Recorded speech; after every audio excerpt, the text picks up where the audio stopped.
I think all companies should think about public relations because you must have a competitive advantage in whatever market you're working in. Other companies will have it, so if you haven't got it, you're going to miss out. And I think what PR can do is deliver to the bottom line. It can engender great enthusiasm among your staff because they can see that you're being talked about in the media and the excitement level is growing.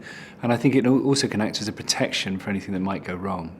The advantage of using an outside agency as opposed to an inside team is that the outside agency will have more influence with the media. Clearly, for instance, if you're representing Toyota and you're ringing a newspaper on a regular basis, they're going to get tired of you.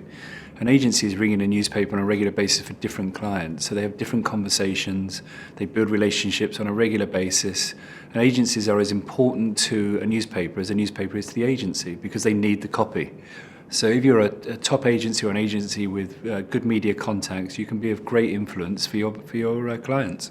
Smaller companies must always focus on the bottom line. Clearly, they can't afford to be extravagant and they can't afford to have a PR company that's there for insurance purposes. So really they should be focused on whether they have a story to tell, whether that story is of interest to the public. Clearly, if you're selling nuts and bolts, it's going to be a lot more difficult than if you're selling a new cutting-edge technology. So you've got to understand what your story is, and I think the first thing to do is to meet an agency and ask them what they can do for you and assess that.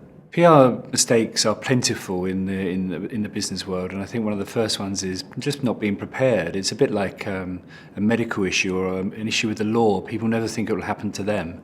And it does, it happens to every company. Certainly when you start putting your head over the parapet and if you're successful, then people start taking an interest in you and you must be prepared. Even the biggest companies make those mistakes. Look at Tony Hayward with BP when he made a statement saying that frankly the whole fiasco around the spillage of oil in the Atlantic was a bit of an inconvenience. People had died. He just hadn't thought and prepared for it. So I think it doesn't matter whether you're a big corporation or a small company, preparation is very important.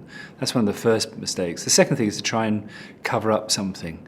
Look at the example of News International, who said that phone hacking had happened only on one occasion with one reporter. They're now completely engulfed by allegations because they made statements that weren't true.